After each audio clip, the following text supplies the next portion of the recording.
We step off the graduation stage and into the workforce carrying a quiet, dangerous assumption. We think our education is over, and we are now fully formed professionals. Because of that assumption, almost everyone makes the exact same mistake on day one. We immediately hunt for the highest possible paycheck. We chase impressive titles to prove to our peers that we have arrived. Anchoring yourself to a premium salary right out of the gate is a trap. To justify that pay, you are forced to prove your worth immediately. You cannot afford to make mistakes, which means you cannot afford to experiment or fail safely. To actually succeed, you have to enter a second hidden phase of life called the ideal apprenticeship. The first rule of this phase is dropping your ego and reverting to a state of childlike inferiority.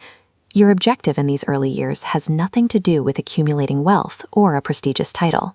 Your only goal is to anchor your mind in the objective reality of your work, trading your initial fantasies for the disciplined focus of a practitioner.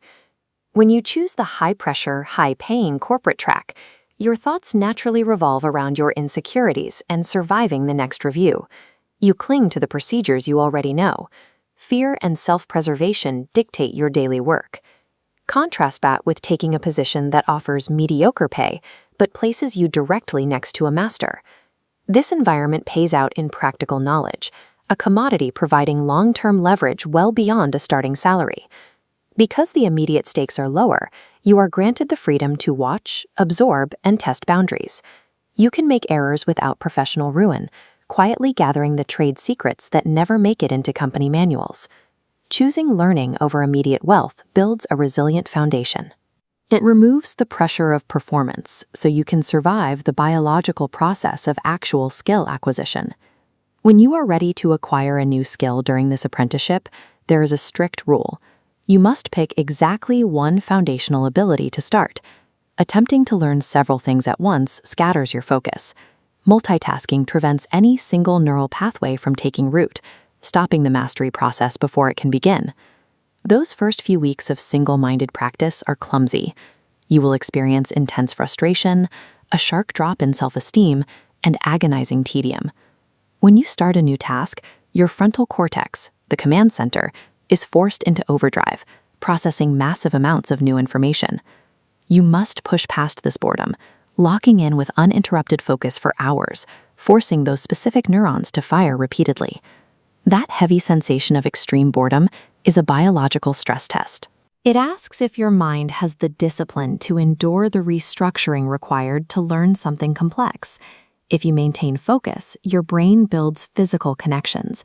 The actions you practice sink deeper into your nervous system, hardwiring neural pathways into your brain.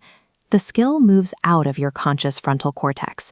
The physical motions or cognitive tasks become automatic, freeing up your mental space to observe the bigger picture. This represents the cycle of accelerated returns. Because the baseline action is automatic, practice requires less effort, allowing you to self-correct on the fly. This fluency converts initial frustration into genuine pleasure and control, naturally driving you to practice harder. This cycle is the engine behind all exceptional ability. It proves that enjoyment for your work is earned through repetition, not discovered by accident. After accumulating roughly 10,000 hours of focused, high-quality practice, you reach the limit of the passive learning phase. You must now graduate into the active phase. Instead of just memorizing the rules and staying within the safety of your comfort zone, you have to intentionally initiate your own original projects. This requires exposing your raw ideas to the harsh criticism of your peers and the public. It is a difficult step, but it is the only accurate way to gauge where the actual gaps in your knowledge still exist. Finally, you have to cut the professional and emotional cord tying you to your mentors.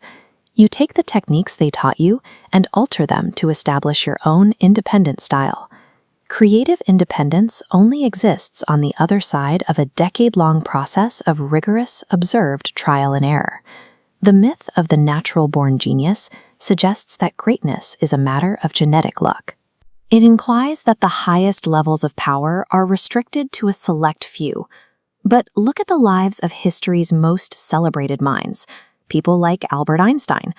They submitted to this grueling apprenticeship to build foundational knowledge. Charles Darwin spent years quietly collecting and categorizing barnacles. What society perceives as divine talent is the biological result of massive amounts of focused observation. This path depends entirely on the intensity of your focus. It requires 10,000 hours of quality practice to restructure the brain. This level of thinking is open to those willing to meet these biological requirements. Mastery is the biological outcome of millions of years of evolution. Our brains are designed to achieve this level of intuitive thinking through the accumulation of concentrated, high-quality focus.